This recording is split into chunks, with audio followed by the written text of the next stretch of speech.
अस्सलामुअलैकुम dear students, welcome to Punjab technical and science academy.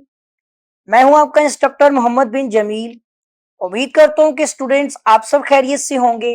Students, हम डीए math 1 2 3 paper A chapter number 5 solution of triangle rationalize exercise के according इस chapter के short questions discuss करने जा रहे हैं।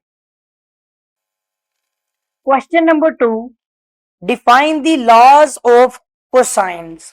अब लॉज ऑफ कोसाइंस मीन के ये एक से ज्यादा हैं, ठीक है। लेट्स सपोज कि इसमें ना हम साइड फाइंड करते हैं बेसिकली। तो अगर आप इस तरह बात करें कि आपके पास एक ट्राइंगल है, ठीक है, और इस ट्राइंगल की आपको पता है कि 3 साइड्स होती हैं, A B C, let's suppose, और इसमें 3 ही एंगल होते हैं आपके, ठीक है ना। 3 साइडें होती हैं और 3 एंगल हो जाते हैं आपके। तो उसकी बेस पर हमने बेसिकली चेक करना होता है कि किसी भी ट्राइंगल की साइड्स और एंगल में अगर आपको 3 साइड में से कोई एक साइड निकालनी हो और 2 साइड्स आपको प्रोवाइड कर दी जाए और फिर उसी की निस्बत से आपको एंगल भी दिया गया हो। मिसाल के तौर पर तवज्जो दीजिएगा कि अगर आपने ए साइड निकालनी है तो इसका फॉर्मूला हो जाएगा A square equal to B square plus C square, ठीक है। माइनस में आएगा आपका 2bc और साथ ही आपका एंगल आ जाएगा कोस अल्फा। अब याद रखें कि अगर आपको साइड बी, साइड सी और BC दोनों यूज हो रहे हैं, ठीक है, और अल्फा का एंगल दिया जाए ना, अगर आपको 2 साइड्स और एक एंगल देने के बाद तीसरी साइड ही मालूम करने के लिए कही जाए तो आप ये फार्मूला यूज करेंगे। लेकिन अगर आपको बी साइड निकालनी है, क्योंकि आपको ए साइड भी मालूम है, आपको बी साइड इसमें सॉरी सी साइड भी मालूम है, ठीक है, और इसके साथ साथ आपको इसमें जो है वो गैमा का एंगल भी दिया गया है। इसमें सॉरी गैमा बोल रहा हूँ, गलती से बाई मिस्टेक, बीटा का एंगल।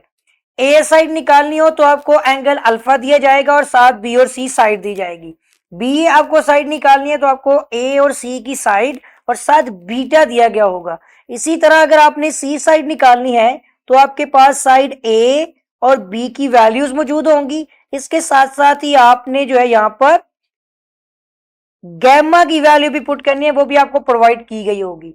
ये हो सकता है कि आपको तीनों साइडें दी गई हो और आपने एंगल निकालना हो तो फिर भी आप इसमें से निकाल सकते हैं, कोई भी एंगल निकाल सकते हैं। अगर तीनों साइडें दी हैं तो आप अल्फा बीटा गैमा में से कोई भी एंगल इजीली फाइंड कर सकते हैं। ठीक हो गया। तो ये आपका जो लॉ होता है इसको बोलते हैं लॉ ऑफ कोसाइंस। इसके 3 मतलब के फॉर्मूलाज हैं। अगर क्योंकि आपको साइड ए निकालनी है तो आपको बी और सी का डाटा और साथ ही आपको जो है अल्फा की वैल्यू दी गई होगी।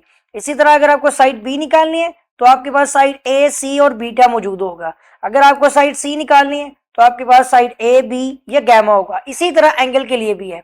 किसी भी फॉर्मूले में देखें तो जो चीज फाइंड करनी है उसके अलावा बाकी वैल्यूज आपके पास मौजूद होंगी। तो ये हो गया, आपने इसको अच्छी तरह से इन तीनों लॉज को जो है वो आपने अच्छी तरह से ज़ेन-नशीन करना है।